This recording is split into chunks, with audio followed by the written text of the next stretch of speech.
que está escrito de...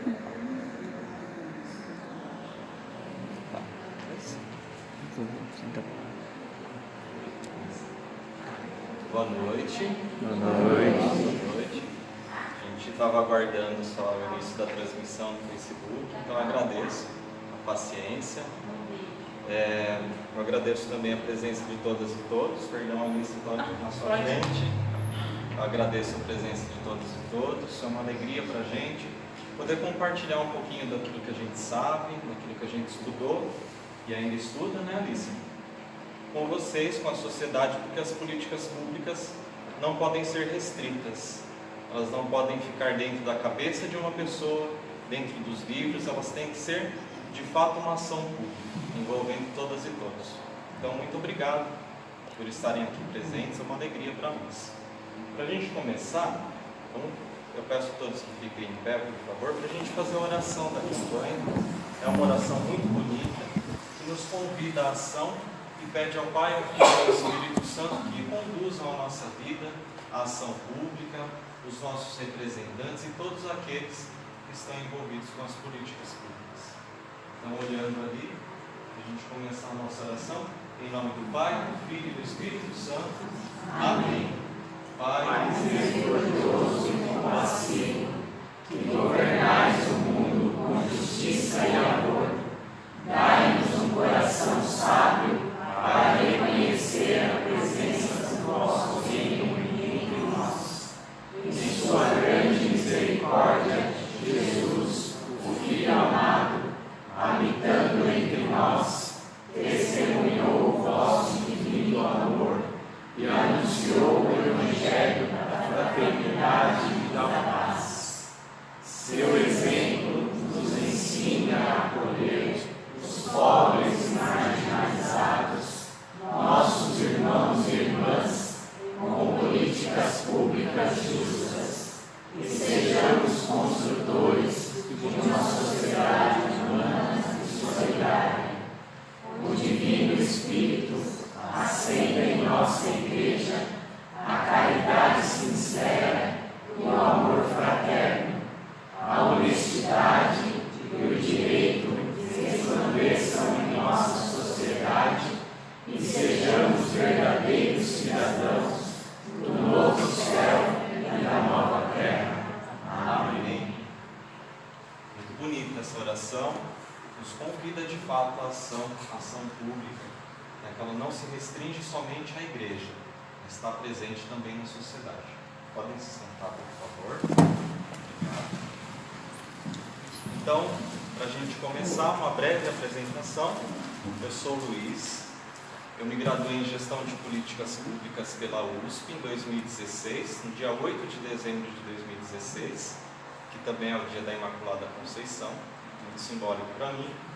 Eu fui estudante especial na Unicamp no semestre passado, a disciplina de Teoria das Organizações, e atualmente eu sou mestrando em Sustentabilidade pela PUC, na linha de pesquisa Ciência, Sociedade, Sustentabilidade e Políticas Públicas. Então, as políticas públicas não saíram de mim, né? Graças a Deus, continuo engajado na causa. Aqui tem um e-mail, para quem quiser entrar em contato. Esse slide vai ser disponibilizado depois, também para quem sentir interesse. E também meu contato no blog Sustentação, que como o próprio nome já indica, né, sustentabilidade em ação. Tem alguns artigos, alguns escritos interessantes. Tudo bem? Boa noite, obrigado. Alice, por favor, passo a palavra para você se apresentar. Bom, boa noite. Meu nome é Alicia, eu tenho 18 anos, eu estou fazendo graduação em Gestão de Políticas Públicas. Eu comecei no ano passado, dia 13 de março, aniversário do Luiz. Meu Lattes não é tão comprido que nem o Luiz, não tenho tantas formações, mas eu estou nesse caminho, né, iniciando a graduação agora. E espero, de fato, poder fazer a diferença, né? O Luiz falou da importância dessa palestra para que a gente amplie o conceito de políticas públicas para a sociedade. E eu acho que isso vai muito de encontro com uma missão pessoal que eu tenho, que é a democratização do conhecimento.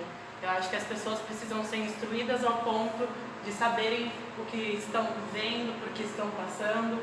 Então, eu acho que essa palestra é um bom pontapé para a gente começar essa discussão. Obrigada. Bem, então, para a gente começar, de fato, a nossa palestra, eu queria externar um comentário com vocês, né? Durante as missas, né, quando o padre começou a colocar ali no folheto que a gente teria hoje uma palestra sobre políticas públicas, também a gente começou a divulgar no Facebook, a gente começou a divulgar também para as pessoas próximas, conversar, mandar nos grupos de WhatsApp, e muita gente vinha perguntar se essa palestra seria de cunho político. E para surpresa de muitos, eu respondia que sim. Sim, é uma palestra de cunho político. E as pessoas ficavam ali com os olhos desse tamanho, esbugalhados, né? Nossa, como assim? Vai falar de política na igreja? A igreja não é lugar de falar de política. Por que isso acontece? Hoje, quando a gente fala em política, é como se a gente estivesse falando um palavrão. Política logo remete à corrupção, a escândalo. A gente já lembra daquele político, que roubou, que não sei o quê. A gente já fica com aquele estigma de que a política é simplesmente roubalheira. E não é assim. A política é muito mais do que isso. Política vem do grego politikos, que é um adjetivo. E esse adjetivo ele remete a um substantivo, que é polis. Então, o polis, na Grécia Antiga, era a cidade. Todo mundo lembra das cidades-estado da Grécia. Atenas, Esparta. E eles viviam ali em sociedade. Tinham uma civilização. Tinham sua cultura, sua língua. E tudo isso constituía a polis. A polis grega, então, dá origem ao nome política. E a política remete-se a tudo aquilo que tem a ver com a polis. Ou seja, com a vida em cidades, com a vida urbana, com a vida em comunidade, nos aspectos civil e social. Então, quando a gente fala em política, não necessariamente é a política partidária, não necessariamente defender um político. Então, sim, a palestra de hoje tem cunho político. Por quê? Porque nós estamos aqui fazendo política. Nós estamos reunidos para falar de políticas públicas. E por acaso eu pulei um slide, né? Desculpa, Alice. O primeiro slide ele fala justamente que a nossa campanha da fraternidade esse ano vai tratar sobre fraternidade e políticas públicas. A gente tem aqui o banner, né? A foto e também reproduzido aqui.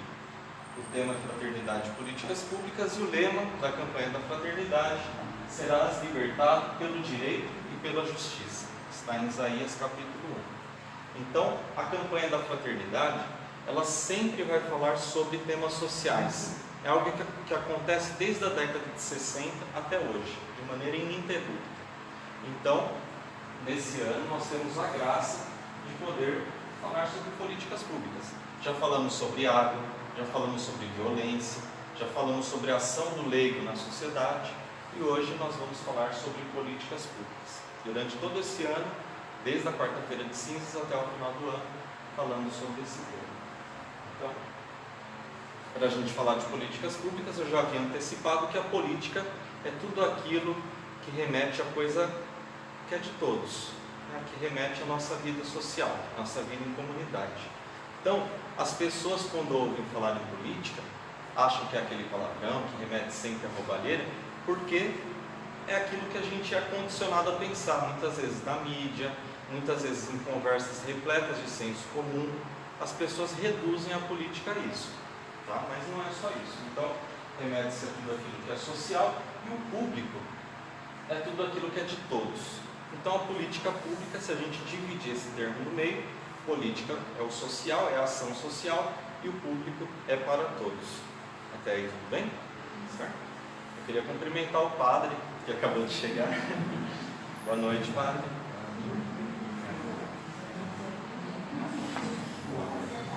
Sou mal aluno.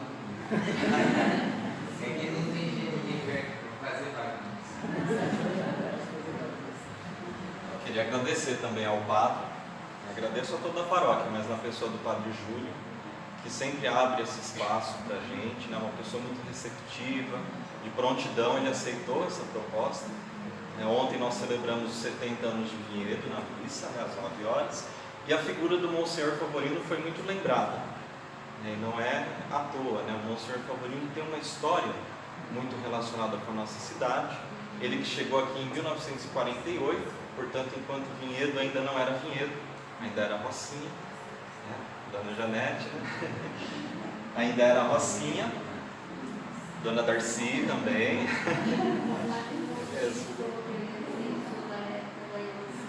Sim. Então, o Padre Favorino ele chega antes de Vinhedo ser Vinhedo. Ele é um dos que assinaram o documento de emancipação da cidade de Vinhedo, 1948 também 1949, quando o prefeito e os primeiros vereadores tomaram posse, no dia 2 de abril. Ele também foi responsável pela construção desta igreja que nós estamos agora, da Santa Casa, do Lar da Caridade, a instituição dos Vicentinos aqui em Vinhedo. Então é um padre que não se limitou aos muros, às paredes da igreja. É um padre que, assim como o Papa Francisco disse, que vai à igreja em saída, que pede a igreja em saída. Eu tenho certeza que lá do céu o Monsenhor Favorino sorri quando vê o seu sucessor, Padre Júlio, que nos dá essa oportunidade, que está sempre ligado a essas causas sociais, não somente a liturgia, não somente aquilo que remete à igreja, mas também aberto à sociedade. No ano passado nós tivemos a palestra do Otávio, que falou sobre o sistema político brasileiro, no contexto das eleições, e esse ano nós tivemos essa oportunidade, as portas abertas para falarmos sobre políticas públicas. Então, obrigado ao Padre Júlio. Pode passar, por favor, Alice. Então, as políticas públicas, elas são um ramo da ciência política. E a ciência política, por sua vez, é um ramo das ciências sociais. Então, se a gente imaginar as ciências sociais, um grande círculo, a ciência política é um círculo dentro das ciências sociais e puxa ali um bracinho da ciência política, isso são as políticas públicas, conceituando de uma maneira acadêmica, como ciência. Então, nas ciências sociais nós temos três: a antropologia, a sociologia e a ciência política. Dentro da ciência política, nós temos as políticas públicas. Só que as políticas públicas não bebem somente dessa fonte de conhecimento, esse conhecimento com C maiúsculo, dessa fonte de ciência. As políticas públicas também bebem do direito, da administração, da economia, a contabilidade, a sustentabilidade. Então, todo um rol de ciências que juntas compõem as políticas públicas. E essas políticas públicas, por sua vez, se tornam então uma ciência social aplicada. Então é uma ciência social porque ela estuda a sociedade e aplicada porque ela aplica-se à nossa vida cotidiana. No entanto, a administração pública, as políticas públicas nem sempre foram uma ciência, nem sempre foram entendidas como uma ciência à parte, um mundo à parte. Por muito tempo, a gestão pública ela era executada por pessoas formadas em economia, em direito, em medicina, em administração, em engenharia, ou seja, pessoas que não necessariamente eram formadas em políticas públicas ou em administração pública. Se a gente pegasse um panorama histórico, antes do ano 2000, é difícil que alguém tenha sido eleito ou que alguém tivesse exercido algum cargo público, seja de secretaria ou na administração pública, e essa pessoa tenha se formado em gestão de políticas públicas ou em administração pública, simplesmente porque essa área não existia como ciência. Então a gente também não poderia cobrar uma coisa que não existia, mas de fato naquela época era muito mais comum você encontrar um economista, uma administradora, um médico, uma engenheira exercendo a administração pública do que propriamente uma pessoa do campo de públicas. Então, por muito tempo, o Estado foi tratado como se fosse uma grande empresa. Você fazer parte de um governo é como se você estivesse administrando uma empresa, justamente porque só bebia dessas fontes da administração, da economia, do direito, com as leis, e não se caracterizava como uma ciência à parte. Só que isso foi mudando com o passar do tempo. Então, pode passar isso? A gente tem algumas definições de políticas públicas na literatura. Isso começa principalmente na Inglaterra, década de 80, no comecinho da década de 80, depois é espalhado para o resto da Europa ocidental, Alemanha, França, depois vem para os Estados Unidos e a partir daí se torna algo globalizado, universal. Então aqui eu coloco algumas citações de autores que passam a identificar as políticas públicas como um ramo à parte, não como uma ciência social, não como uma sociologia, não como uma administração, mas sim como políticas públicas, como administração pública. Então o Lin, em 1980, ele define política pública como um conjunto de ações do governo. Para esse autor, todo conjunto de ações que um governo empreende na sociedade pode ser considerado política pública. Uma definição simples, rápida, de 5 palavras. 4 anos depois, o Di escreve que política pública é qualquer coisa que o governo opte por fazer ou não fazer. Então a graça da coisa está aqui, ou não fazer, ou por não fazer. É isso que ele acrescenta. Quando a gente cita um autor assim, colocando o sobrenome dele e a data, isso significa que é um artigo científico, ou um livro, ou uma publicação científica. Então não é uma revista, por exemplo, que a gente compra na banca de jornal, ou não é uma entrevista ou alguma reportagem que a gente vê na internet. Pode pegar lá um G1, uma revista, Veja, toda essa gama de publicações são jornalísticas. Então geralmente quem escreve é um jornalista ou uma jornalista. Nesse caso, o que a gente está citando aqui são autores, são cientistas. Quando fala em cientista, geralmente vem à mente aquela pessoa com óculos de proteção, com um jaleco, né, com os tubos de ensaio, mas a ciência não se resume a isso. Também existem cientistas que trabalham com ciências humanas, ou ciências sociais aplicadas, né, que estão nessa área. E esses cientistas, eles escreveram isso com base em várias leituras, eles fizeram uma publicação que teve que passar por várias pessoas até ser publicado. Então isso aqui, à época, era ciência. Hoje você pode dizer, olha, de 1980, está desatualizado. De fato, está desatualizado. Mas à época, era ciência. Tá? Então o Lin, em 80, ele fala que é um conjunto de ações de governo, e o Di, ele acrescenta em 84, que o governo pode fazer ou não fazer. Por que isso? Qual que é a graça do não fazer na política pública? Muitas vezes a gente pensa que o governo ele só age, e quando ele não age é porque ele não sabe, ou porque ele não tem capacidade, ou porque ele não tem interesse, mas geralmente não é assim. Não é uma falta de interesse de fazer a política pública. Muitas vezes quando um governante, ou quando, não sei, um gestor, uma gestora pública não faz alguma coisa, ele está sendo influenciado por outros fatores, por outros grupos de interesse que fazem com que ele não faça nada. Ou seja, a ação e a inação são políticas públicas, quando a gente está falando de Estado, de gestores públicos.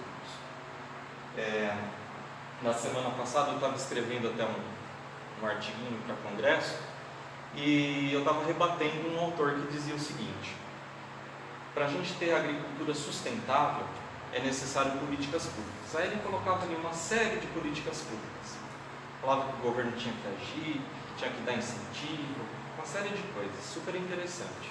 Só que eu coloco para ele justamente esse conceito. Não é porque o governo não está fazendo isso, nenhum governo fez isso, que é porque eles não sabem. Provavelmente eles sabem todas essas políticas públicas que podem acontecer, mas há grupos de interesse que dizem, não, espera aqui, isso aqui você coloca ali na caixinha, longe de mim. Podem discutir ali, coloca na mídia, mas isso não vai ser uma política pública, porque há grupos ali interessados que aquilo não vira uma política pública. Então, no caso desse artigo que dizia sobre agricultura sustentável, eu pego lá a radiografia do novo Congresso, descubro que tem mais ou menos 100 deputados e senadores ligados à bancada ruralista. Então, como que a gente pode querer políticas públicas de agricultura sustentável se os nossos representantes estão ali mais interessados em liberar um agrotóxico? Isso é só um exemplo, percebam? Então, não é porque o governo não sabe que o agrotóxico é prejudicial, ou que você tirar ali o agricultor do campo e mandar ele para a cidade, para morar em uma favela, por exemplo, vai ser uma coisa ruim. Ele sabe disso, mas os interesses implícitos ali, que são essa política pública que o Di coloca, que ele opte por não fazer, fazem com que essa política pública fique ali encostada. Todo mundo entendeu como que funciona? Então, a ação e a inação do Estado são políticas públicas. Esse autor coloca essa inovação na literatura. O Peters, em 86, ele diz que as políticas públicas são a soma de todas as atividades desenvolvidas por um governo. Aí a graça da coisa de novo, direta ou indiretamente. Então o governo pode agir diretamente, isso conversa com o que o Lean coloca, um conjunto de ações do governo, mas ele também pode agir indiretamente, através dos grupos de pressão, através da mídia, certo? Então não necessariamente é aquela ação que você vê o governante fazendo. Também tem ações públicas, políticas públicas que acontecem sem que você veja o seu governante fazendo, ou sem que você veja um gestor público fazendo. Ou seja, isso acontece indiretamente. Pode passar, por favor, Anissa. O MID, em 95, ele vai dizer que as políticas públicas são análise dos governos, sobretudo no que diz respeito às grandes questões públicas e suas possíveis soluções. Então, qual que é a inovação que o MID coloca aqui nessa definição? É suas possíveis soluções, é aquele trechinho ali. Quando a gente fala em soluções, é necessário voltar um pouquinho no tempo. Para você ter uma solução, é necessário que se tenha um problema, certo? Então, nesse caso, o MID ele coloca que para a gente fazer uma política pública, para existir uma política pública, é necessário que antes exista um problema. Então, isso é o ponto de partida da política pública, é identificar um problema. Isso a gente vai ver depois. A Alice vai falar sobre o ciclo, né, de políticas públicas, e a gente vai ver um pouquinho melhor depois. Mas essa é a contribuição que o MID coloca. Então, é como se o gestor ou a gestora de políticas públicas fosse um médico e a sociedade fosse o seu paciente. Então, o médico ele vai, analisa o paciente, detecta a doença ou algum hábito errado e ministra um medicamento. No caso da gestão pública, o gestor de políticas públicas ou a gestora de políticas públicas é como se fosse o médico da sociedade. Ele analisa o problema da sociedade, detecta que existe ali uma coisa que pode ser feita e ministra essa política pública. Tudo isso em conjunto com a sociedade. Então essa é a contribuição que ele coloca. Vocês podem perceber que até agora só autores estrangeiros. Então aquilo que a gente tinha falado antes. Peters, Lean, Mead, só autores estrangeiros da Inglaterra, dos Estados Unidos, que lá eles têm o primeiro insight sobre as políticas públicas. Em 2003, a gente tem a primeira definição no Brasil. O Souza coloca que as políticas públicas são o governo em ação e ou como análise dessa ação. Então, retomando também aquela bibliografia, ele vai falar que é o governo em ação, conversa com o Lean, que escreve lá que é um conjunto de ações do governo, e também a análise dessa ação. Então, como se a gente colocasse ali uma lente para observar a política pública. Isso também faz parte dessa ciência. É entender como que essas políticas públicas acontecem, quais são os atores envolvidos nessas políticas públicas.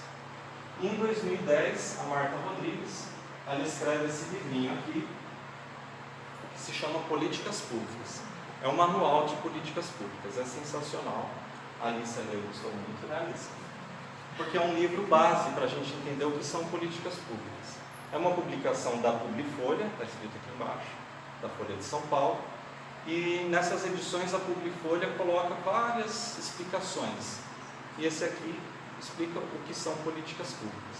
E nesse livrinho, a Marta Rodrigues, que a gente também teve a honra, né, de ter a honra com ela, diretamente com ela, escreve que políticas públicas são um conjunto articulado de ações, decisões e incentivos que buscam alterar uma realidade em resposta a demandas e interesses envolvidos. Então ela chega para lá em todo mundo e fala, essa definição aqui é pronto, né? Chegamos a um consenso, porque ela pega toda aquela bibliografia de políticas públicas e estabelece isso. É uma definição muito completa. Um conjunto articulado de ações, Quando a gente fala em articulação, lembra do cotovelo. O cotovelo ele não vai para um sentido só, ele está em todos os sentidos, é uma articulação. Decisões e incentivos, ou seja, não só a ação, que vai para todos os âmbitos, para todos os lados, mas também, o cotovelo não vai? A gente tem uma terapeuta, o ombro. Tem alguém da área da saúde, então, graças a Deus. O ombro, ele vai para todas as direções. Então, as políticas públicas, elas não se limitam a um lado só, vão para todas as direções.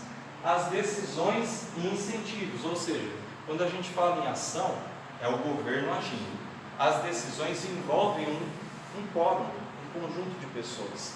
Então, não só os governos, mas as empresas, as ONGs, a sociedade civil, a imprensa, os sindicatos, os institutos, o IBGE, todo mundo ali envolvido para tomar essa decisão. É necessária informação, é necessário conhecimento, então todo mundo ali contribuindo, fazendo esse jogo para se chegar a uma política pública.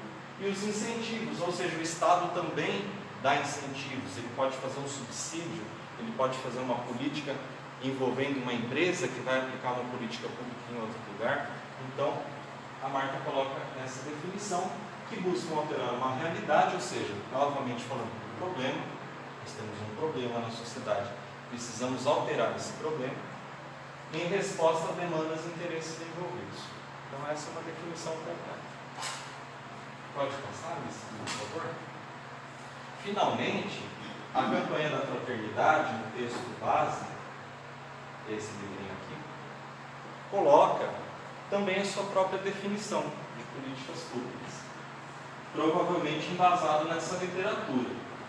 Então, para a campanha da fraternidade, para os bispos da CNBB e seus consultores, políticas públicas são as ações discutidas, aprovadas e programadas para que todos os cidadãos possam ter vida digna. Olha que bonito. Uma coisa muito mais profunda. Ali a gente estava vendo uma visão mais científica, na literatura, bibliográfica. Aqui a CNBB já coloca até um adicional ali um pouco emocional, para que tenham vida digna. É algo mais subjetivo, mas a vida digna está presente inclusive na palavra. Né? Em João capítulo 10 está escrito que Jesus disse: eu vim para que todos tenham vida e a tenham em abundância. Olha que bonito. Em abundância significa que a tenham em grande quantidade, mas não só no sentido quantitativo, também no sentido qualitativo. Então, fazer política pública é uma maneira de evangelizar. Estava o evangelho isso. Que bonito. Agora eu vou até tomar uma água, porque eu vou precisar. Vocês vão ver por quê. A gente viu aqui 7 definições de política pública. Se alguém sair e lá na porta chegar um repórter e entrevistar assim: olha, você foi na palestra, que legal. O que é política pública? E aí? Vai ficar é ação do governo, vai ficar uma coisa meio assim. Isso é natural, a gente sabe disso porque faz prova, decora, lê, mas não é uma necessidade, né? Ninguém está num curso de graduação, não é um ambiente acadêmico, isso aqui é mais para passar o conhecimento. Então, para a gente fixar bem na cabeça, se alguém te perguntar ali na rua o que é política pública, faça assim: eu vim para que todos tenham vida, que todos tenham vida plenamente. Vamos lá? Eu vim para que todos tenham vida, que todos tenham vida plenamente. Por isso que eu tomei água, né? Senão vai ser eterno. Política pública é isso, que todos tenham vida plenamente. Isso a gente sabe porque estamos na igreja, Jesus Cristo que diz isso. Ele veio, né, quando a gente fala eu vim, a gente está falando como se fosse o próprio Cristo, né? Ele veio para que todos tenham vida e a tenham plenamente, e a tenham em abundância, como estava ali, certo? Isso é a política pública, é garantir o bem-estar, é garantir a vida plena às pessoas. quando os gestores públicos eles se pautavam somente pela administração de empresas, pela economia, pelo direito, eles pensavam que o Estado era uma grande empresa. Só que a empresa, ela visa o lucro. Uma empresa não sobrevive sem lucrar. Ninguém nunca viu uma empresa sobreviver sem lucro. Alguém já viu isso? Impossível, né? Se a empresa não tem lucro, ela fecha as portas. Então, o Estado ele é diferente. O Estado ele existe para garantir o bem-estar das pessoas, para garantir a vida digna às pessoas. E como que isso acontece? Através das políticas públicas. Certo? Até aí tudo bem? Alguém tem alguma pergunta, alguma dúvida? Pode passar, Alice, por favor. Então, como a gente estava falando, as políticas públicas, para serem concebidas, elas exigem princípios, critérios e procedimentos, ou seja, não é uma coisa que vem ali da cabeça num sonho, né? Não é uma coisa subjetiva, ela exige dados, exige conhecimento, exige um aprofundamento naquilo que vai ser mudado, né? Naquele problema. A gente não pode fazer uma política pública sem conhecer a formação econômica e social daquele lugar.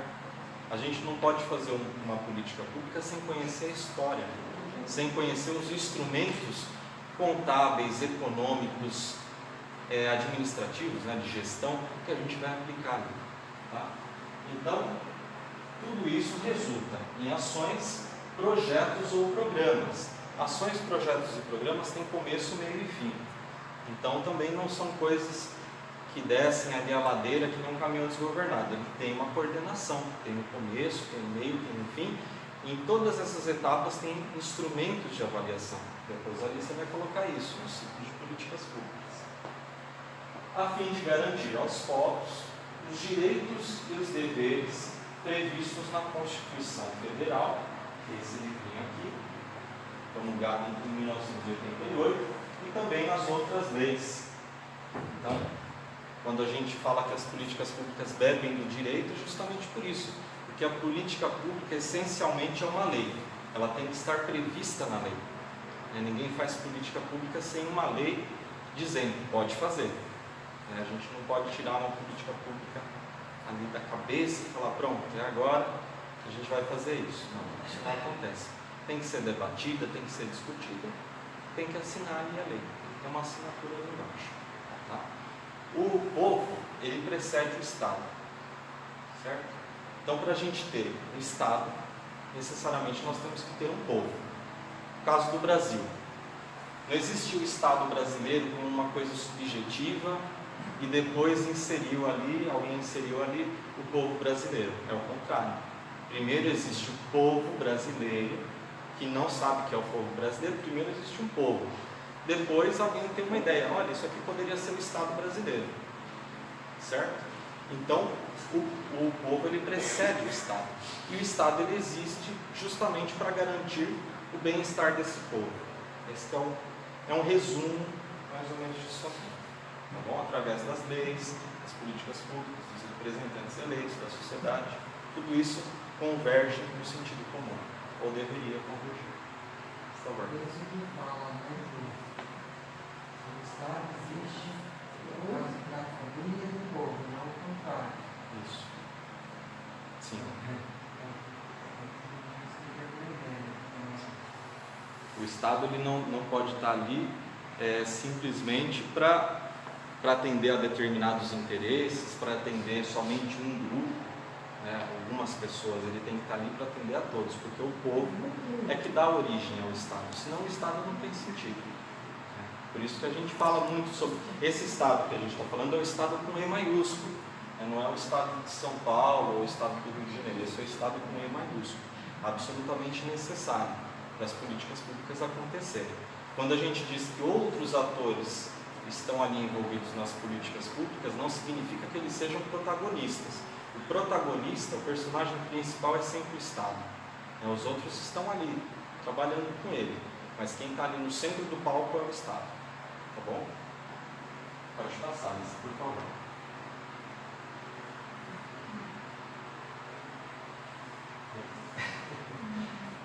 Será? Deixa eu ver qual que é o próximo, então. Alguém tem alguma outra dúvida? Desculpa. Por favor, Nete. O Estado não é uma empresa, Sim. não é um objetivo da lei. Ele precisa de recursos para atender o bem-estar do cidadão. Sim. E como estabelecer as políticas públicas com essa limitação natural? Sim. É um cobertor curto, né? Vai cobrir os ombros, a cabeça e Os descobre o pé. nossos são muito curtos. Sim. Então, como é que se responde a isso? Como é que se responde a isso? Sim. Através das boas práticas, acho que isso é o começo. Né? Uma fiscalização, existe o termo técnico que é a accountability, que é a transparência pública. Mas muitas vezes o Estado também se acomoda. Ele fala assim, olha, todos os balancetes estão todos ali discriminados no site. Só que você entra no site, tem que fazer uma conta, faz o login, baixa tudo em uma coisa que nem é o Excel, né? Um outro tipo de arquivo. Você tem que converter para o Excel. Inviável. Uma pessoa que trabalha das 8 às 18 não tem condições de fazer isso. Não tem, às vezes a pessoa não consegue nem compreender. Nossa, sim, não, mas é uma coisa muito complexa. Então, não somente a transparência, a participação, mas também a boa gestão. Tem que fazer um manejo correto desses recursos. Muitas vezes os recursos eles são destinados somente a algumas causas, a manter o status quo, manter os poderosos, os privilegiados no topo, e a grande massa, que somos nós, na base da pirâmide. Então é necessário que essas pessoas que estão nas altas posições do Estado, que são os nossos governantes, tenham práticas de boa gestão, que saibam fazer uma articulação, que é o ombro, não somente para um lado, mas em vários sentidos, de maneira a atender a todas e todos igualmente. Políticas redistributivas, políticas afirmativas. Da igualdade não significa tratar todo mundo igual, né? Tem pessoas que precisam de mais e pessoas que já têm bastante. Então o Estado tem que entender isso para não fazer uma coisa deformada, né? Gigantesco de um lado e raquítico do outro. Tá bom? Não sei se respondeu, mas é que é uma questão muito complexa. Tá, João? Obrigado. Passou, né? Certo. Então a política pública não é só ação do governo, envolve vários atores, tem relação entre as instituições dos diversos atores, individuais ou coletivos, envolvidos nessa solução de problemas, né? Ministrando ali o remédio como um médico, ministrando o remédio para o seu paciente. Os atores, não é o ator da novela, né? Os atores são os entes envolvidos, é todo mundo que age. Ator é quem age. Então, esses atores das políticas públicas podem ser o Estado, os movimentos sociais, as ONGs, as empresas, a igreja, as associações, nós como indivíduos, a população, foi até a sugestão do Chico, né? Colocar nós, como população, os partidos políticos, os institutos, as fundações. Você imagina, por exemplo, os sindicatos. Então, todos que estão ali envolvidos, que têm algum interesse naquelas políticas públicas, podem ser considerados os atores. Imagine fazer uma política pública, por exemplo, sem os dados do IBGE. Como seria possível? Sem saber nem quantas pessoas tem ali naquele país, ou naquele estado, ou naquela cidade, naquela região. Então é necessário que todo mundo esteja envolvido, com boas informações, com conhecimento, todo mundo caminhando no mesmo sentido. O censo é tão importante, o padre pode até falar melhor, que Jesus, quando ele nasceu, eles estavam indo para um censo. O imperador, ele conclama todo mundo para ir lá para fazer a contagem de quantas pessoas que tinham ali naquela região. E Jesus, ele nasce ali no meio dessa caminhada. Então o censo ele acontece há muito tempo, não é uma coisa nova. Só que naquela época não existiam políticas públicas, o censo era para um outro escopo, certo? Mas é importante. Informação sempre é importante nas políticas públicas. Pode passar isso, por favor. Então aqui a gente tem alguns exemplos de políticas públicas. Política econômica, política monetária, tem a ver com a nossa moeda, política fiscal, a política tributária aqui no Brasil, eu acho que é o maior exemplo, dessa coisa deformada, esquisita. Por quê? Porque Proporcionalmente, no Brasil, os pobres pagam mais tributos. Por que isso acontece? Os impostos, os tributos, aquilo que a gente paga para o governo no Brasil, está alicerçado no consumo. Então, se você compra um panetone aqui, ou no Acre, ou em qualquer lugar, ele vai ter um ICMS, vai ter um imposto sobre consumo de mercadorias e serviços. Como que proporcionalmente os pobres pagam mais do que os ricos? Você imagina que uma pessoa pobre vai comprar esse panetone. Vamos supor, o panetone ele tem ali aquela cobertura de chocolate, tem trufinha em cima, então ele custa R$50. Desses R$50, R$10, vamos supor, imposto. Essa pessoa pobre, ela ganha um salário mínimo. Ela vai comprar o panetone de R$50 e vai pagar ali os R$10 de imposto. Vamos supor que alguém, um cantor famoso, que faz um show, ganha 500 mil por noite, vai comprar o mesmo panetone. O imposto vai ser o mesmo. Vai pagar a mesma quantia de imposto que o pobre pagou, o rico também vai pagar. Então, na renda da pessoa pobre, aquele imposto ele vai ser mais pesado do que na pessoa rica. Isso também é política pública. A política tributária faz parte do rol de políticas públicas. E hoje, né, como a gente estava aqui conversando há pouco tempo, há uma deformidade, né? O Estado cobrando mais dos pobres do que dos ricos. Por quê? Porque a gente precisa escolher os nossos representantes, precisa fiscalizar, e muitas vezes essas pessoas que sofrem com isso estão de fora do debate, estão marginalizadas do debate. Quem que elege hoje os deputados, os senadores? Hoje não, mas até há pouco tempo. Empresas que bancavam, as empresas bancavam inclusive candidatos adversários.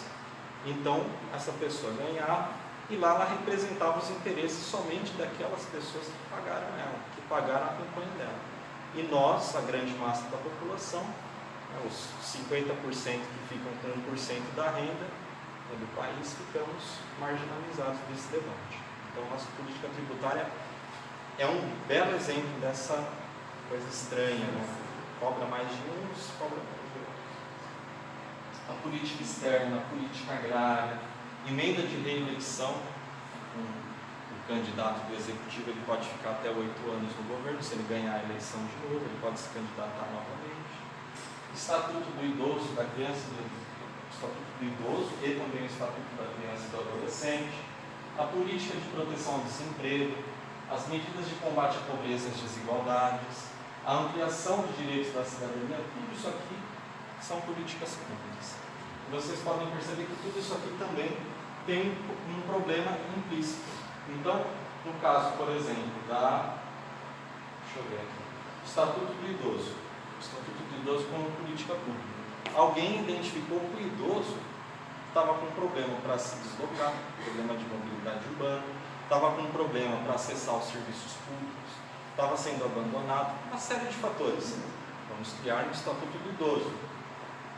Política de proteção ao desemprego. A pessoa fica desempregada, há estudos que comprovam que uma pessoa desempregada é mais propensa ao suicídio, à depressão, às vezes não consegue um novo emprego porque ela está ali marginalizada, não está recebendo dinheiro. Então vamos lá, vamos fazer uma política de proteção ao desemprego, salário-desemprego, seguro-desemprego, perdão. Então essas políticas elas estão ali com seus problemas implícitos, né? Se a gente entender o problema, a gente vai entender por que essa política pública foi desenvolvida. Certo? Outro exemplo de política pública que não está aqui é a lei da ficha limpa. Inclusive a lei da ficha limpa é uma iniciativa da Igreja Católica, junto com a OAB, com ONGs, com outras entidades, desenvolve-se aí uma lei. Então percebe que há um problema de corrupção, dessa troca de favores, né? A empresa vai lá, banca o candidato, depois ele serve aos interesses da empresa, vai lá a lei da ficha limpa, para a gente tentar organizar um pouco, botar ordem na casa. A reforma política que a igreja também está encabeçando, então, uma série de políticas que partem de uma iniciativa social, né, dos grupos ali que estão na base e que vão até o topo. Certo? Alguém tem alguma pergunta? Luiz, Oi? explica para mim em poucas palavras essa política agrária. A gente escuta muito falar em conflito de índios com os engenheiros, né? Sim. E pessoa que nem é dono da área, ela vai lá e toma conta da área. Sim. Assim, como que é a política, assim, a pública do isso? Então, nesse caso, para resolver os conflitos de terras, seria algo voltado para a reforma agrária. Então, no caso, o Brasil tem muitas pessoas que não têm terra, não têm teto, e também tem um grupo de pessoas que dominam assim, algumas regiões do Brasil e que tem os chamados latifúndios. Então, um fazendeiro, às vezes ele se apropria de uma terra, né, ele vai lá, tem os grileiros, né, que fazem ali, colocam o documento junto com os grilos, né, e parece que é um documento antigo, e falam, não, essa terra aqui é do meu tataravô, mas é um documento falso. Colocam uma cerquinha ali em volta e ficam ali com uma área do tamanho de vinhedo e falam, isso aqui é meu. Enquanto algumas pessoas não têm a terra, gostariam de trabalhar, de fazer uma agricultura, de ter uma produção orgânica, né, de sobreviver mesmo, de fato, trabalhando, só que não tem como chegar a esse nível de ter uma terra para chamar de sua. Então o governo ele tem que agir justamente para romper com esses privilégios, né, de algumas pessoas que dominam ali regiões gigantescas, enquanto outros ficam vagando, né, não tem onde se assentar. Então é uma situação, no Brasil, nos países da América Latina, é uma situação catastrófica, é muito difícil. Então essas políticas elas rumam nesse sentido, para resolver esses conflitos, impedir a morte. Por exemplo, o senhor citou a questão indígena também, que algumas tribos, alguns grupos indígenas têm as suas terras invadidas por conta do desmatamento, de madeireiras que vão lá, que começam a destruir tudo. Isso afeta a cultura deles, a maneira como eles se alimentam, como eles fazem as práticas religiosas. Então, é uma questão para difícil. falar de política, mas ele escuta tanta coisa na Bíblia, que as pessoas vão lá para ganhar tempo. Assim, algumas coisas são... Não ganha para ganhar pontos. Se você fizer alguma coisa, você ganhou 10. Se você fizer aquela outra coisa, você ganhou 8 pontos. Então, tem que dizer esse tipo de coisa, a gente escuta. A gente tem que ver, assim, se procede, né, é uma situação difícil. Mas também muita gente que às vezes coloca, até para desqualificar, para dizer, olha, esse movimento está errado. É uma reivindicação justa, né, mas a gente precisa ver de fato como acontece. Inclusive a igreja tem a pastoral da terra, né, que trabalha nessas comunidades, que tem uma atuação bem relevante, né. A gente vê casos inclusive como o da Dora de Steng, né, que foi assassinada em 2005, né, por lutar justamente contra esse desmatamento, contra essa maneira predatória de observar os recursos naturais, né. Então, é uma situação difícil, mas ali tem vários atores, pelo menos fazendo alguma intervenção para evitar esse tipo de conflito. Os atores que são, e outros atores mais fortes, e outros atores menos lá, não podem fazer isso. Não, tem de tudo. Mas é uma situação bem difícil, né? Muitos interesses ali envolvidos. Às vezes, aquilo que eu estava falando da bancada ruralista, ela ser muito forte também. Então, às vezes, ela faz uma cooptação do Estado para atender só os seus interesses. Então, é uma situação bem complicada, é um conflito mesmo. Seríssimo. Obrigado pela pergunta, muito boa. Alguém tem mais alguma pergunta? Não? Você pode passar, por favor. Então, aqui a gente faz uma diferenciação entre o Estado e o governo. O Estado é uma coisa estabelecida, aquilo que a gente já estava dizendo. O povo precede, depois vem o Estado. E segundo a definição do Max Weber, que é um dos três pais da sociologia, Emile Durkheim, Karl Marx e Max Weber, os três pais da sociologia, o Estado é o conjunto de instituições públicas que envolvem múltiplas relações com um complexo social no território determinado. Também uma definição bem objetiva, mas cheia de significados. Então, o conjunto de instituições públicas, Poder Executivo, Poder Legislativo, Judiciário, Ministério Público, esse conjunto de instituições que envolvem múltiplas relações com o complexo social, ou seja, que estão relacionadas com a sociedade, com nós, com as empresas, com todo mundo. Eles estão ali interligados, como se fosse uma teia, uma rede, num território delimitado. Então, o Estado não pode ser uma coisa subjetiva. Eu não posso dizer que aqui, por exemplo, é o Estado do Padre Júlio. Não é, a gente está no território brasileiro. O Estado precisa de um território. No caso do Brasil, é o nosso território, 8.537.000 km², que compõe ali o território do Estado brasileiro, bem como as suas fronteiras marítimas também. Tudo isso é o Estado brasileiro, para a gente aplicar esse conceito. E o governo é um conjunto de indivíduos que orientam os rumos da sociedade que ocupam as posições mais altas nesse Estado. Então, novamente, recorrendo à professora Marta, ela insere isso nesse livrinho. Então, quem está no governo exerce o poder político. Então, o governo ele é diferente do Estado. O Estado brasileiro é uma coisa estabelecida, é uma coisa que vai ficar ali para sempre, ad eterno. O governo não, ele é trocado a cada eleição. Então, nós temos essa opção de trocar os nossos governantes. Só que nenhum governante vai chamar o Brasil de Argentina. Isso não pode acontecer.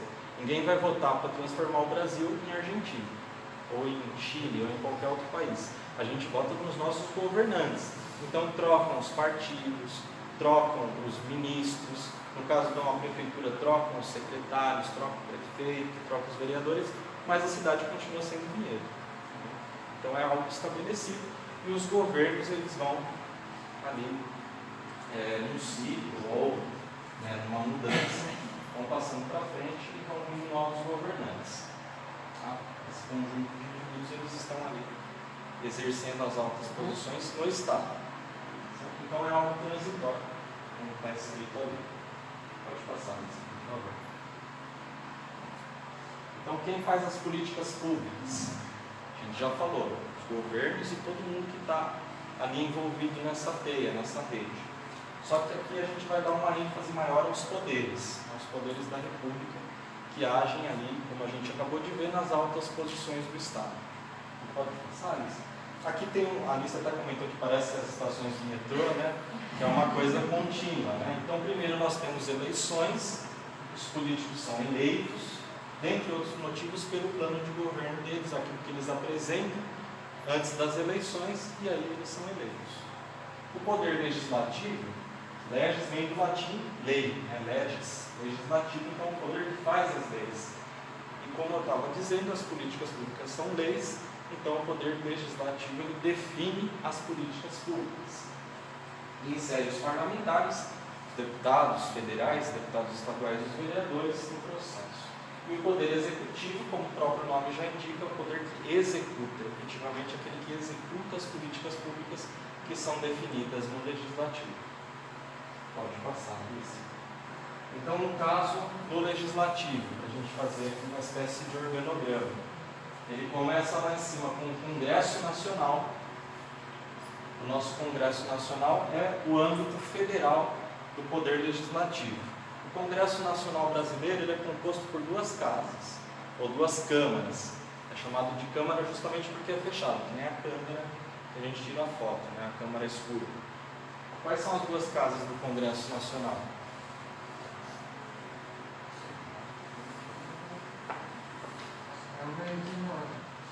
Câmara e Senado. Muito bem. As duas casas do nosso Congresso Nacional são a Câmara e o Senado.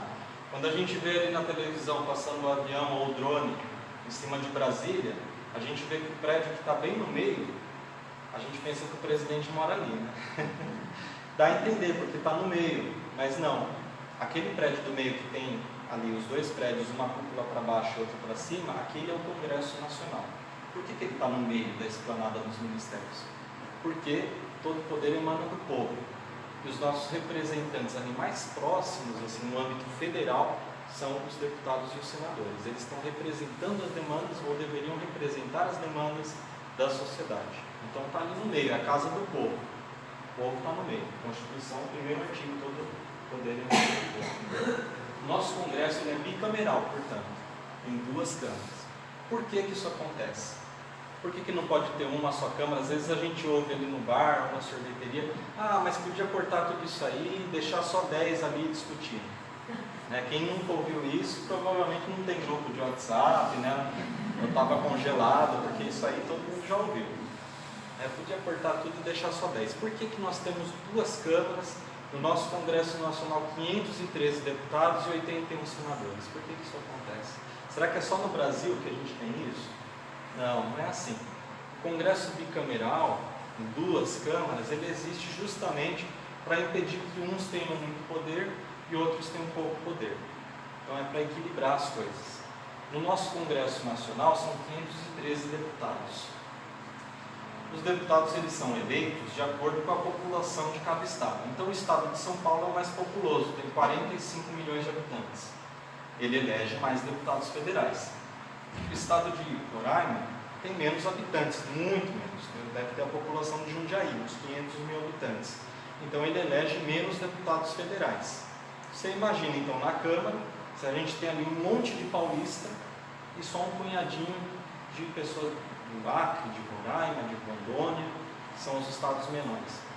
Vai ficar super representado. Esse grupo não vai ter tanta representatividade quanto os paulistas, ou os mineiros, os cariocas, que são estados maiores.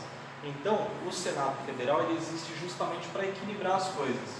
No Senado, cada estado coloca 3 representantes. Cada estado tem 3 senadores.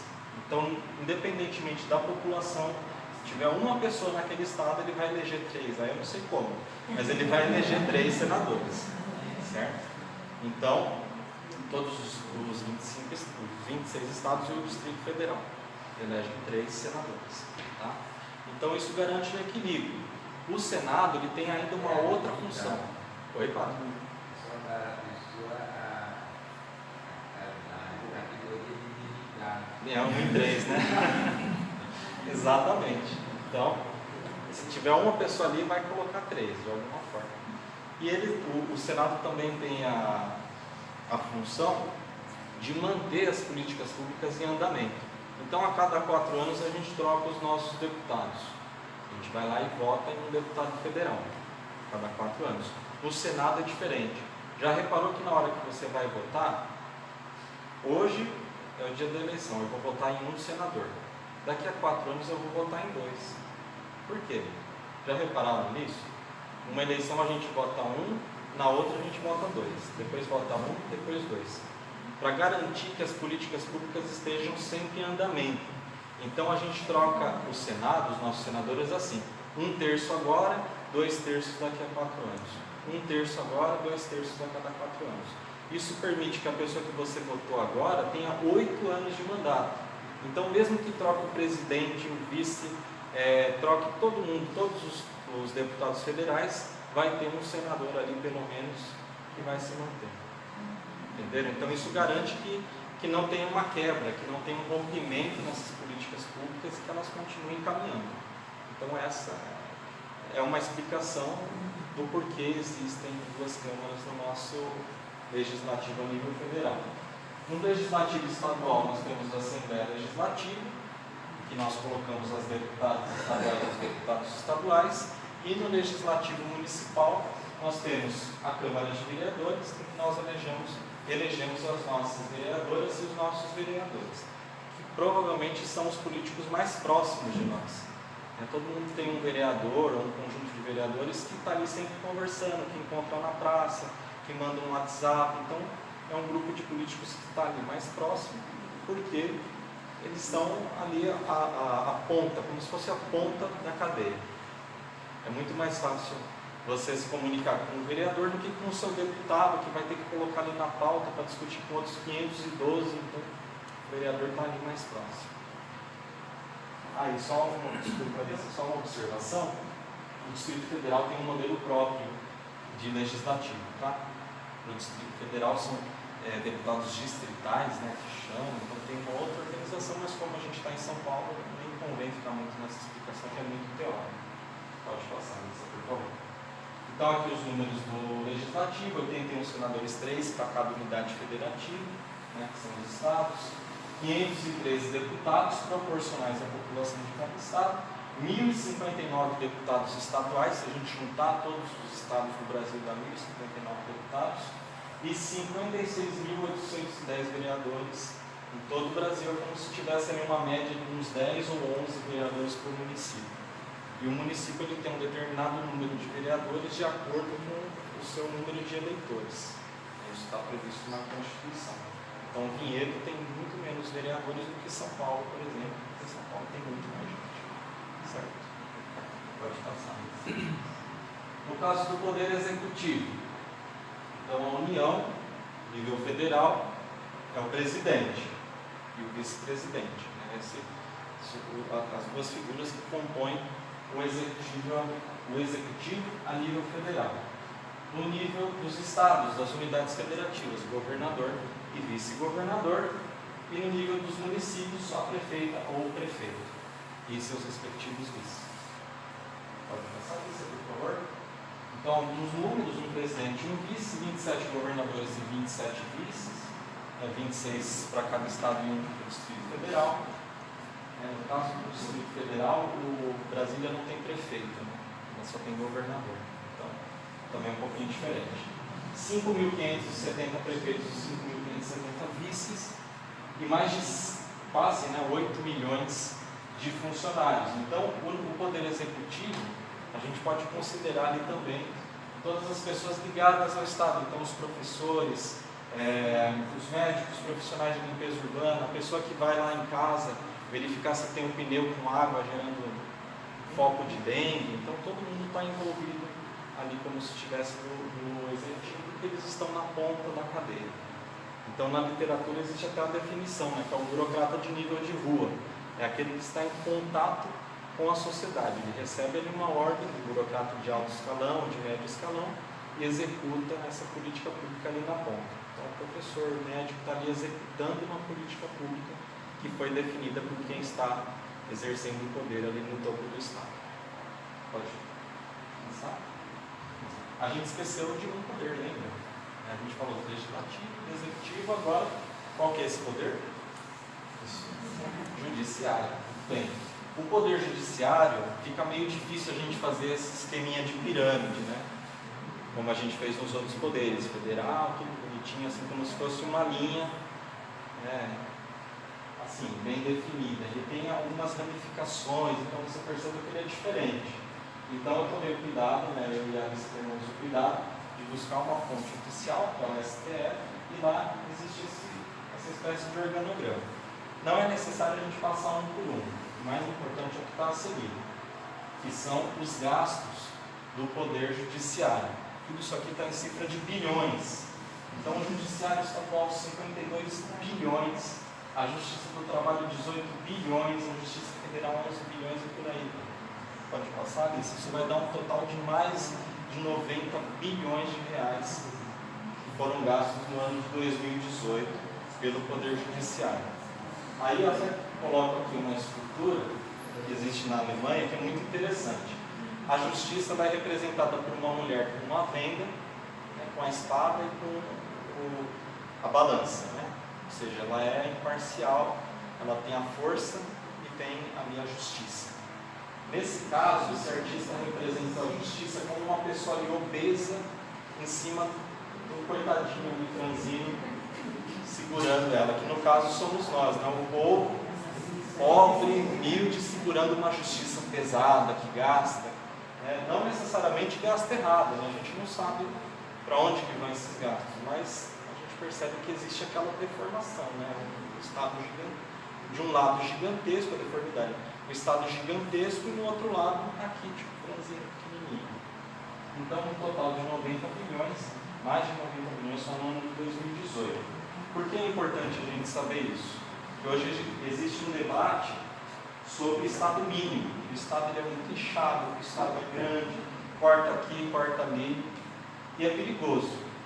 A gente vê que no hospital tem fila, tem gente morrendo sem atendimento. A gente vê que a escola, hoje de manhã eu estava vendo no jornal, que a criança fugiu da escolinha, da creche. Então não tem ali nenhum funcionário, não tem infraestrutura, não tem dinheiro para pagar o médico, tendo que fazer ali hora extra sem receber, foco de dengue, só em Campinas mais de 90 casos. Então o Estado não necessariamente ele está inchado, ele só está com essa coisa estranha, grande de um lado, como se fosse ali uma bolha, assim, uma coisa gigantesca de um lado, e do outro ali na pontinha pequenininho. Então, se a gente comparar o Brasil com os outros países da OCDE, que são os países desenvolvidos, o gasto público brasileiro está muito abaixo do recomendado, porque é necessário para se construir um Estado soberano que atenda todo mundo. Então, o Estado não necessariamente está inchado, ele só está aplicando muito dinheiro em um lugar e pouco no outro. É necessário ter um equilíbrio, ter uma boa gestão, como a gente estava falando, para não ser aquele cobertor que cobriu aqui em cima, descobriu o pé. Tá? Pode passar isso? Nesse caso, sou eu? Tá.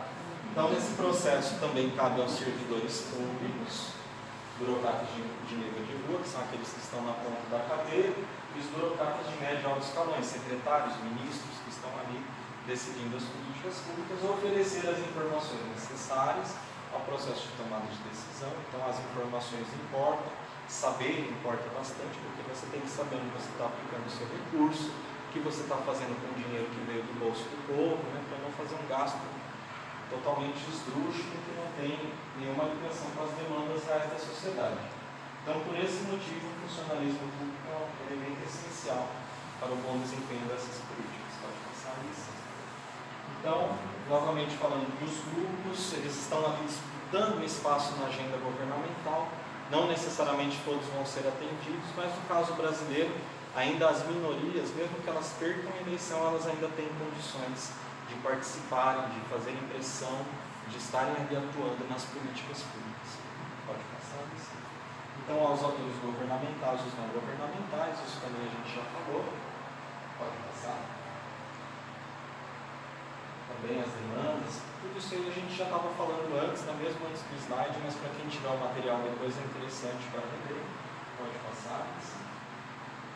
No caso do controle social, aquilo também que a gente já falou. Não adianta só existir ali um instrumento, está disponibilizado ali toda a contabilidade da prefeitura, se a gente não tem nem acesso, nem condições de interpretar aqueles dados. Então, o controle social é necessário? Sim, mas muitas vezes a gente não tem ali práticas de governo aberto que permitam que a gente participe de fato das políticas públicas.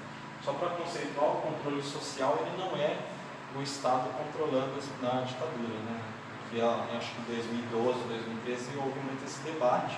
As pessoas ficaram assustadas porque viram algum decreto assim, falando de controle social e pensaram que estaria instaurando uma ditadura. O controle social é o contrário, é o povo controlando o Estado, não o Estado controlando o povo. Então é um termo que às vezes assusta, mas não, é um termo ok. Pode passar? Alguém está boa?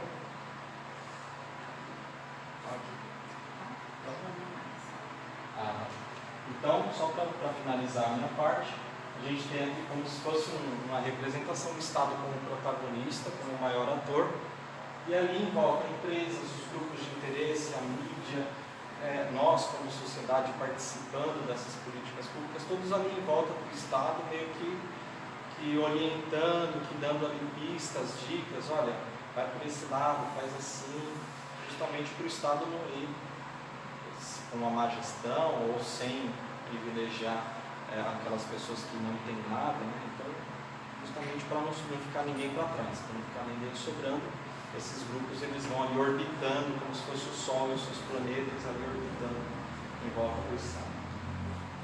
Agora eu passo a palavra para a Alice.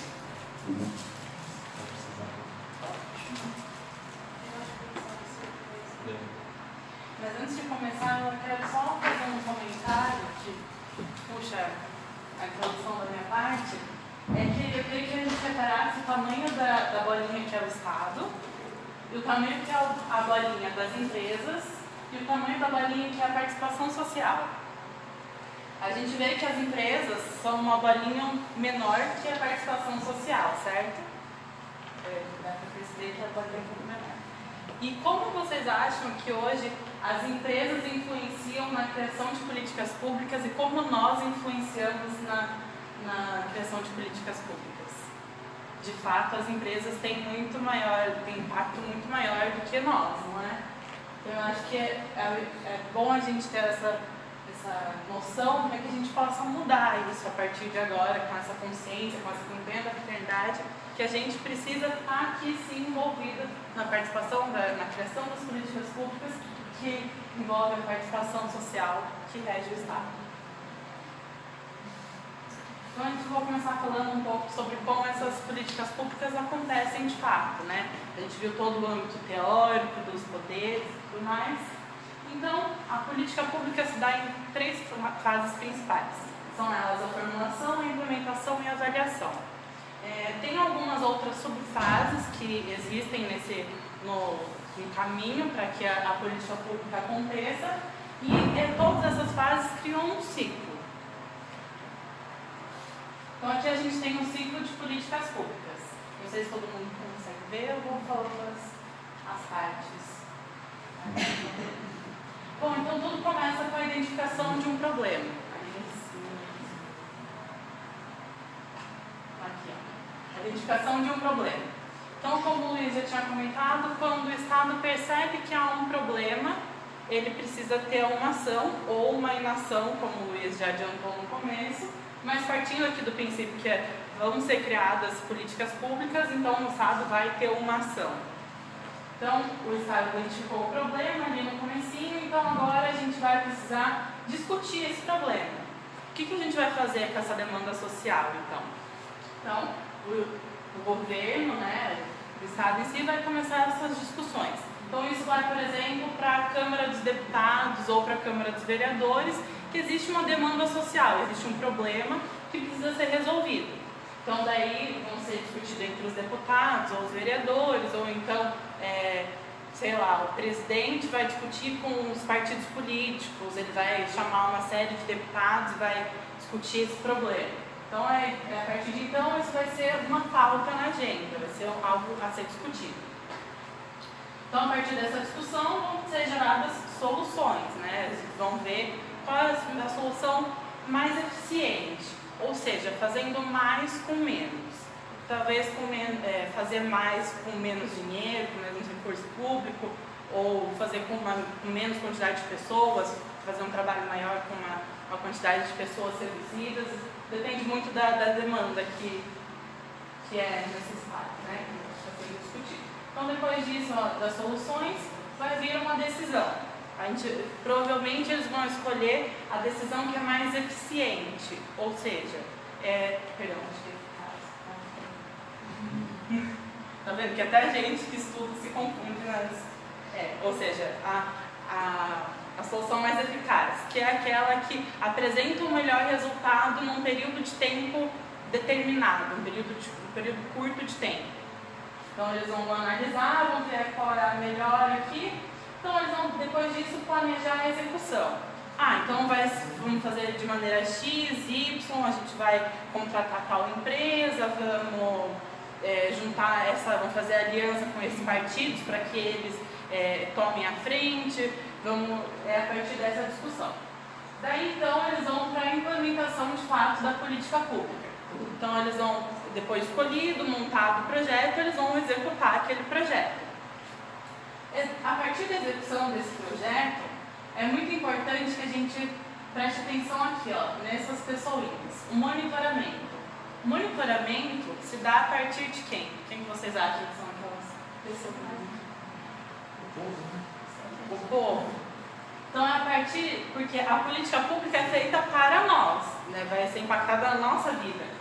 Então, a partir daí, a gente tem que começar a perceber se essa política pública tem funcionado, essa política pública de fato atende a demanda. Por exemplo, a gente criou um hospital, esse hospital de fato está atendendo o número de pessoas, tem os médicos necessários para aquela região. Então, é a partir disso que a gente vai participar desse monitoramento. E a partir depois do monitoramento, vai ter uma avaliação. Essa avaliação pode ser a médio ou longo prazo, a gente vai analisar como que essa política pública funcionou. Foi uma política pública que deu certo?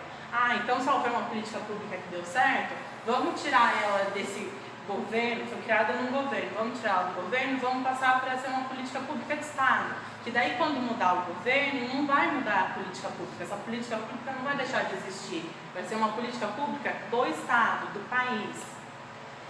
Essa política pública não deu certo, então a gente vai ter que mudar a questão dos recursos, a gente vai precisar de mais recursos para que ela dê certo, ela precisa de menos recursos, tem muita gente trabalhando, então vamos cortar um pouco a quantidade de pessoas que estão servidores públicos.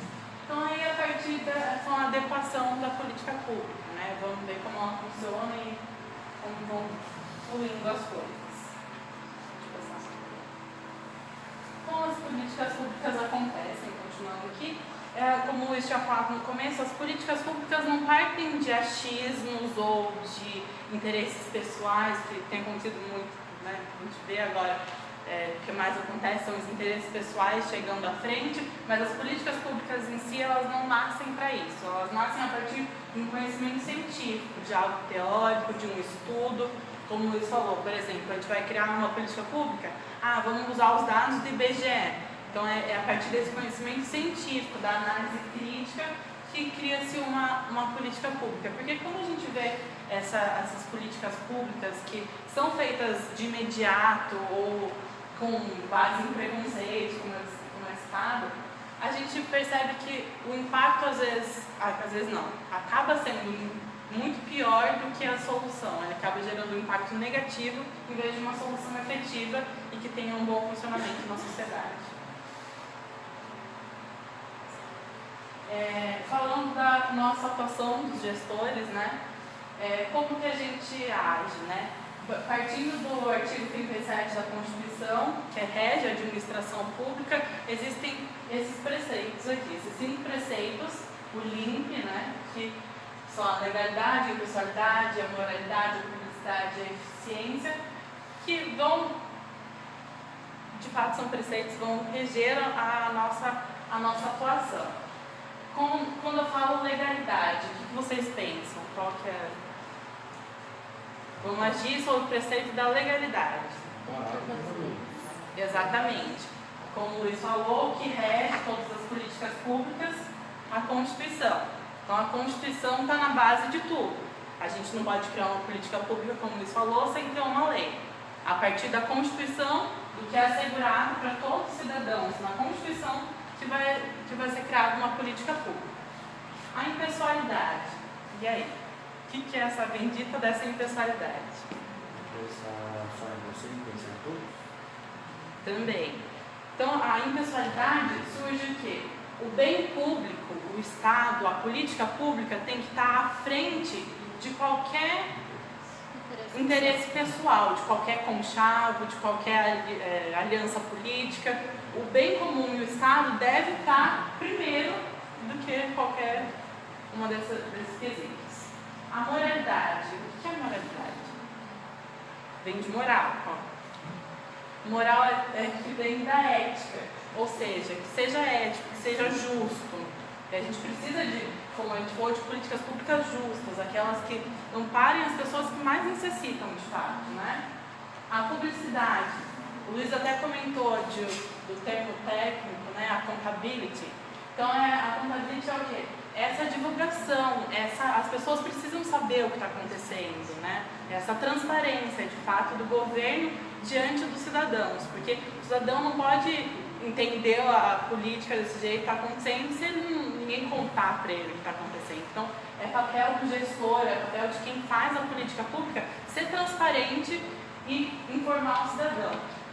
E a eficiência, como eu já falei, é fazer mais com menos. Então, exercer bem o seu trabalho de forma sintética, né? Fazer com que as políticas públicas funcionem e mudem a realidade social. Essa parte é muito boa, porque toda vez perguntam pra gente, principalmente quando estava na época de vestibular, você vai fazer gestão de políticas públicas e vai trabalhar onde? A gente pode trabalhar no âmbito da União, no âmbito estadual ou no municipal, de fato, sendo, né, o vereador, o prefeito, o presidente, o governador, o deputado, mas não só isso. As políticas públicas abrangem, como o Luiz falou, né, abrangem uma área muito mais extensa do que só o Estado em si. Então, a gente pode ver um gestor de políticas públicas trabalhando onde? Numa ONG, fazendo essa relação, né, gerando políticas públicas que o Estado, por exemplo, não ampara, não proporciona. Um gestor de políticas públicas pode estar em uma ONG. Pode ser estar numa empresa privada, fazendo a ponte que liga o consumidor ou o produto final, no caso, e a empresa. Pode estar assessorando os políticos de fato, ser assessor de um vereador, de um deputado, enfim. Para os cargos eletivos, estar participando de conselhos, né, por exemplo. fazer a consultoria de políticas públicas, por exemplo, e na burocracia estatal também. Então, bem rapidamente, né, porque o tempo também já está correndo, as dificuldades de se formular e implementar políticas públicas, a gente pode até estabelecer um espelho aqui, né? O próximo slide são as facilidades, né? As positividades. Então, tudo que pode ser difícil no âmbito das políticas públicas também pode ser usado a nosso favor. Então, no caso do Brasil, um país com dimensões continentais, 8.537.000 km², isso pode, à primeira vista, parecer uma dificuldade, um empecilho, um entrave para realizarmos políticas públicas. Mas, ao mesmo tempo, nós temos terras, nós temos diversos biomas, como nós vimos na campanha da Fraternidade de 2017, nós temos recursos naturais, nós temos belezas naturais, então podemos investir em turismo, nós temos um povo muito capacitado, trabalhador, são mais de 200 milhões de brasileiros que trabalham, que empreendem, que têm inteligência, capacidade. Então, tudo que é uma dificuldade no âmbito das políticas públicas, no caso brasileiro, por exemplo, pode ser usado também ao nosso favor. Então, a gente deixou até aqui em branco, justamente para ser um espelho. O que é positivo também pode ser, o que é negativo, aliás, pode ser também positivo, pode ser usado ao nosso favor. Pode passar isso aqui, por favor. Então, como nós podemos nos orientar sobre as políticas públicas do nosso país? Nós estamos na igreja, e a igreja nos oferece uma série de subsídios para que nós possamos entender e aplicar as políticas públicas.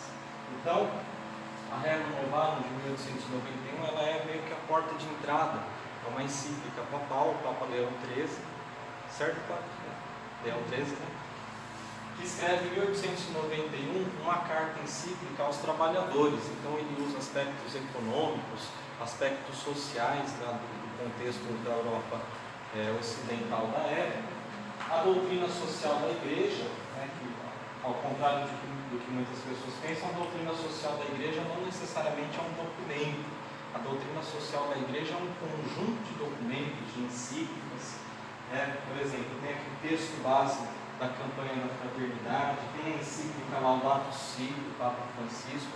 Então é um conjunto de documentos, de pronunciamentos feitos pela igreja que rumam no sentido de pautas sociais, né? De romper, como a gente estava falando no início, de romper com os muros da igreja e adentrar a sociedade, né? E fazer uma diferença, uma transformação social às pessoas. Não somente aqueles que professam a nossa fé, mas em um contexto universal, né? Todo mundo.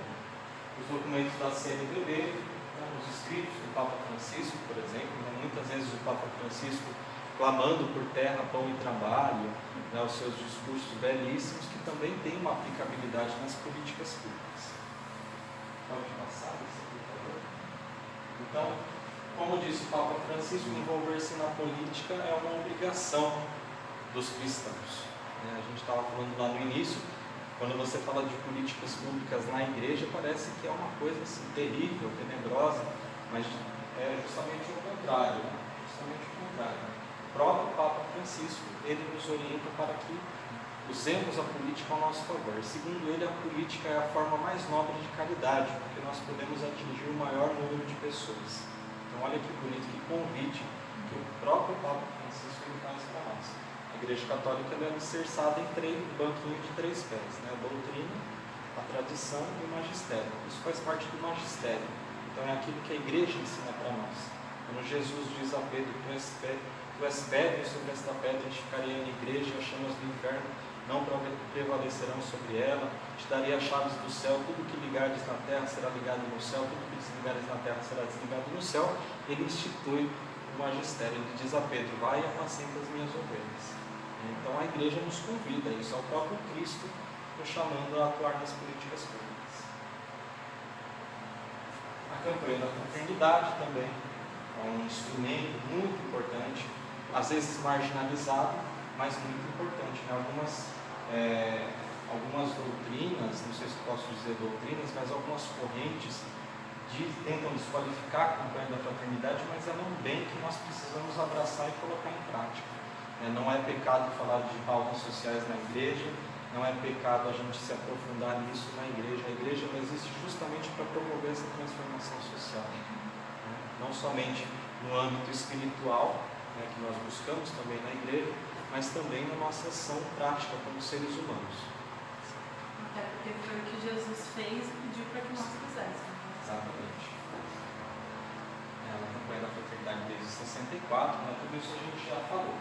Então a fé precisa se manifestar em ações concretas, né? Novamente corroborando aquilo que a gente já estava falando.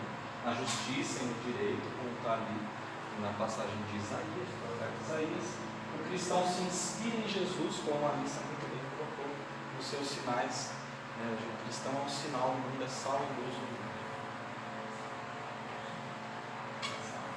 Aqui tem também a passagem da carta de São Tiago, né? A fé sem obras é morta. Então a gente pode muito bem professar a fé com palavras, mas isso não é o suficiente. É necessário, mas não é suficiente.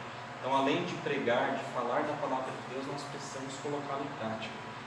Na palavra nós vamos encontrar as obras de misericórdia, nós vamos encontrar as ações de Jesus. Então, ali, só aquilo ali já seria o suficiente para a gente se orientar como cristãos na nossa prática social. Então ele diz aqui, se você vai para alguém, se você diz para alguém, vá em paz e aqueça, se essa pessoa não tem roupas, é uma hipocrisia. Como você vai dizer para alguém, vá e seja feliz, vá e se alimente, sendo que essa pessoa não tem condições de comprar o seu alimento, ou de comprar uma vestimenta, ou de alcançar essa coisa subjetiva que é a felicidade. Então o cristão ele tem que fazer isso acontecer, ele tem que fazer essa transformação social e não limitar-se somente ao âmbito espiritual. Isso hoje é muito rechaçado, mas é uma realidade que é corroborada pelos documentos da igreja. O próprio São Francisco de Assis já dizia, prega o evangelho a todo tempo e, se necessário, utilize palavras. Então, isso significa que as nossas ações têm que ser um espelho do evangelho. Aqui tem algumas curiosidades, né? São Judas Tadeu, que é o padroeiro dos funcionários públicos, né?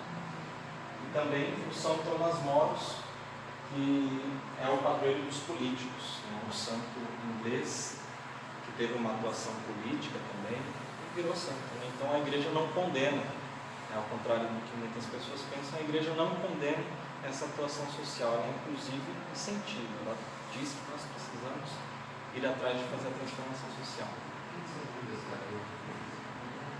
Lá tem a explicação, pai. A data que celebramos São Judas coincide com a data da criação do Conselho Federal do Serviço Público. Então é meio que uma coincidência. Não que São Judas Tadeu tenha sido um funcionário público, né? Mas é porque a data de 28 de outubro coincide com a data da criação desse Conselho Federal.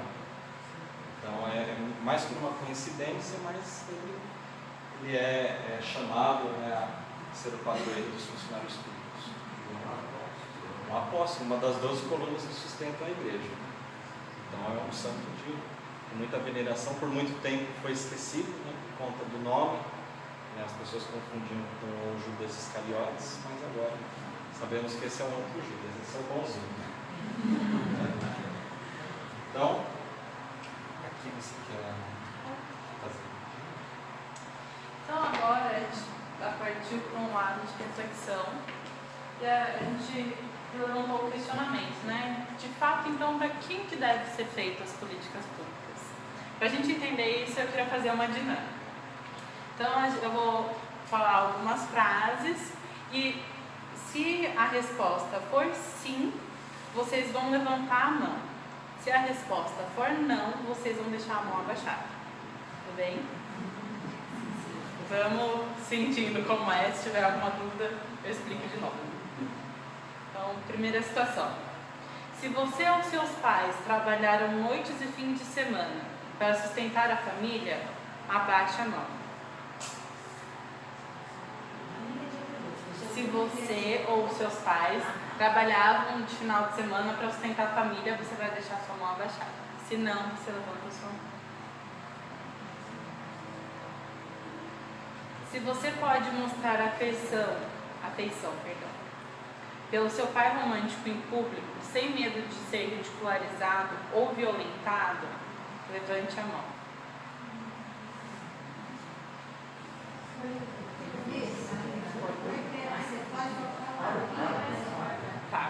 Perdão. Se você pode mostrar afeição pelo seu par romântico em público sem medo de ser ridicularizado ou violentado, levanta a mão.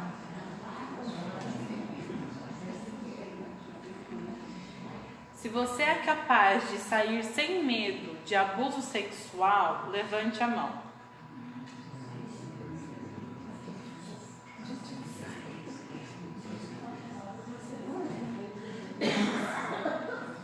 Se você veio de um ambiente familiar que lhe deu apoio constante, levante a mão. Se você já foi diagnosticado como portador de alguma doença ou limitação mental ou física, levante a mão.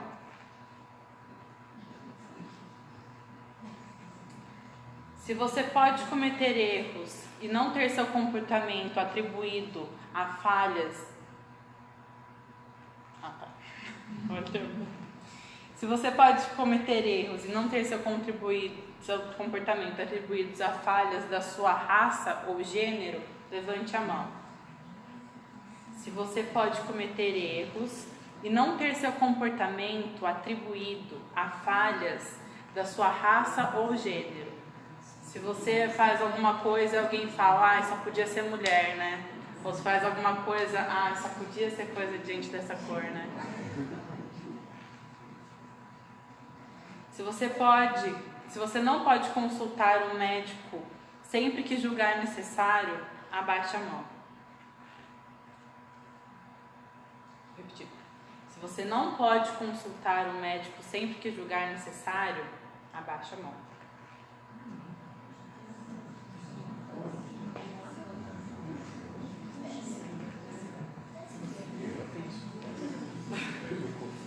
Se você não pensaria 2 vezes antes de ligar para a polícia quando tem um problema, levante a mão.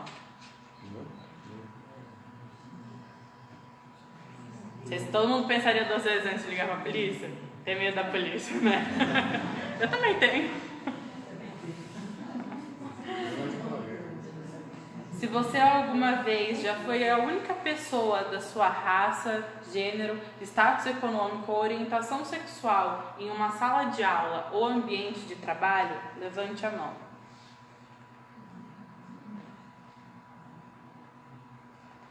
Se suas celebrações religiosas têm feriados nacionais, levante a mão. Se você já fez empréstimos ou financiamentos para pagar por sua educação, levante a mão.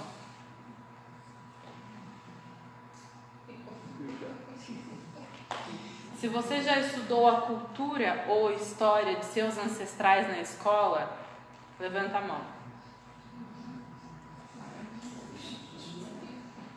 Se você trabalhava durante o ensino médio ou a faculdade, deixa a mão abaixada.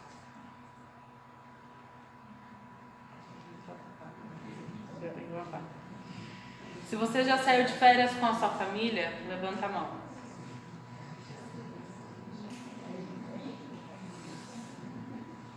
Se algum de vocês já foi demitido ou ficou desempregado sem decisão própria, abaixa a mão. Se você pode comprar roupas novas ou jantar fora quando você quer, levanta a mão.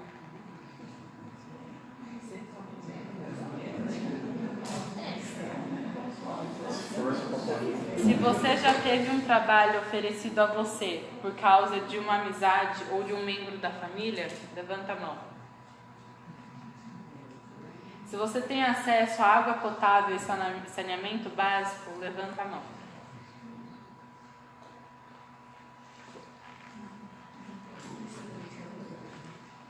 O que vocês acham que isso tem a ver com política pública?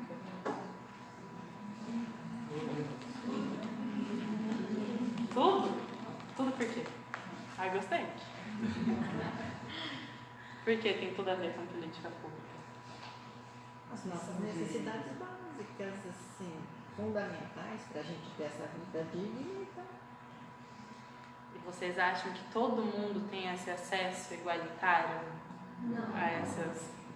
Isso Dentro vai dessas- ter, diz que o saneamento básico, ouviu hoje isso, não sei se esse dado é correto. Vai ter no Brasil todo, se forem feitos os procedimentos necessários, só em 2060. Ou seja, eu vou ter 60 anos. Talvez eu não seja mais uma gestora com 60 anos, ou talvez eu seja. Não sei. Não, vai ter isso.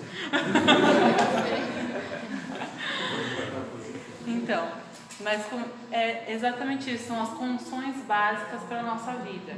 A gente falou de coisas extremamente necessárias, desde educação, saneamento básico, saúde, mas a gente passou por outras coisas que a Constituição também nos assegura.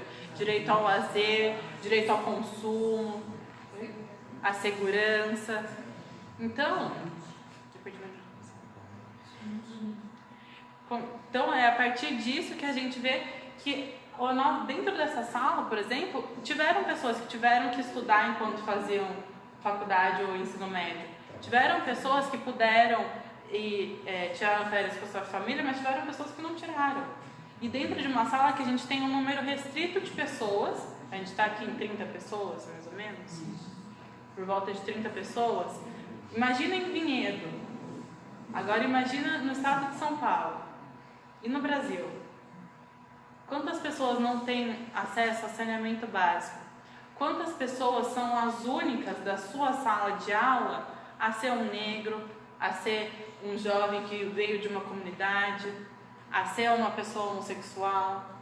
É a partir daí que a política pública tem o dever de amparar, de igualar as oportunidades. Porque como o Luiz falou logo no começo da palestra, não é fazer justiça, não é simplesmente dar a mesma oportunidade para dar tudo igual para todo mundo.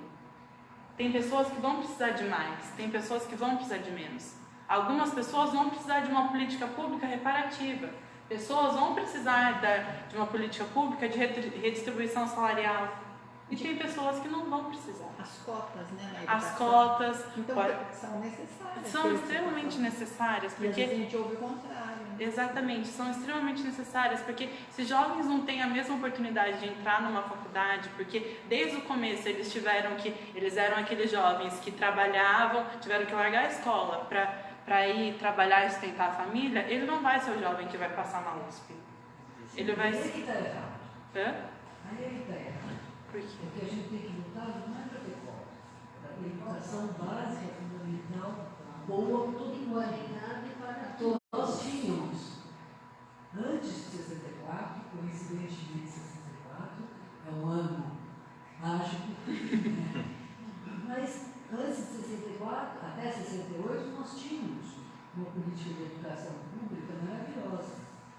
Eu fiz uma escola minha vida inteira, escola. Né? Não consegui entrar na USP sem ter dinheiro, não tem nada disso especial, nem em termos de bolso e nem de cabeça. Foi só de condição de aprender. Então, mas a partir Mas é isso que a gente tem que então, só que daí, a partir do momento que a gente não tem, a gente precisa de algo que compense, então, já que eles não têm esse acesso. A gente não pode se acomodar. Esse é o Lógico, a gente não pode se acomodar. Quando a gente fala de controle social, nós temos vários instrumentos de controle social que a gente não utiliza. E aí a culpa é nossa, Sim. não é dos gestores. Porque nós é que estamos fazendo uso daquilo que nos foi facultado. Quantos de nós vamos às audiências públicas de saúde, de transporte, de finanças, daqui? Não adianta dizer que ela é feita de manhã, eu não posso ir, à tarde eu não posso. É feita à noite, também não vão. Né? Nós temos a Câmara, acabei de sair da Câmara. Quantos de nós estamos lá para falar? E quando dão oportunidade, estão começando a restringir. Porque essa história de representar grupos está, por um lado, tentando dar uma oportunidade, mas restringindo à medida que nós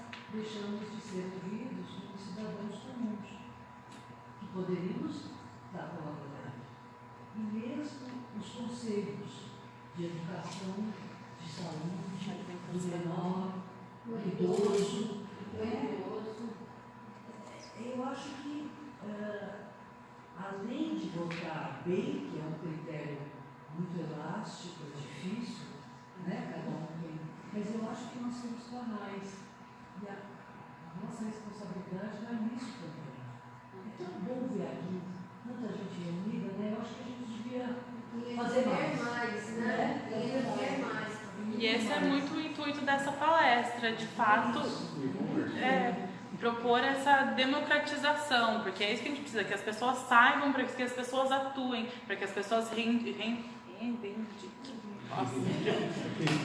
É difícil. Palavrão, né? Eu só queria falar que a discriminação começou lá em 1500, quando o Brasil foi invadido por europeus e tiraram as terras dos indígenas. Então a gente começou a ser discriminado naquela época. E por que agora a gente tem racismo? Porque vem lá de anteriormente. Porque Jesus é representado como branco e não como negro? Porque Jesus tem cabelo loiro e olho verde? Se no lugar que ele nasceu, a população era negra, tinha cabelo enrolado, era de tamanho pequeno. Então, a gente tem uma dívida com essas pessoas que foram discriminadas lá em 1500 e foram mortas, negros que foram mortos e por pessoas brancas, e agora a gente reproduz esse racismo por cultura. Então, o meu acesso é muito diferente de uma pessoa negra. Ele frequentar uma sala com pessoas brancas, todo mundo vai achar que ele é o diferente de lá, porque Desculpa, eu estudei em escola pública desde o começo. Eu também. Os colegas meus eram da favela do Vergueiro. Sim. Lado a lado, negros.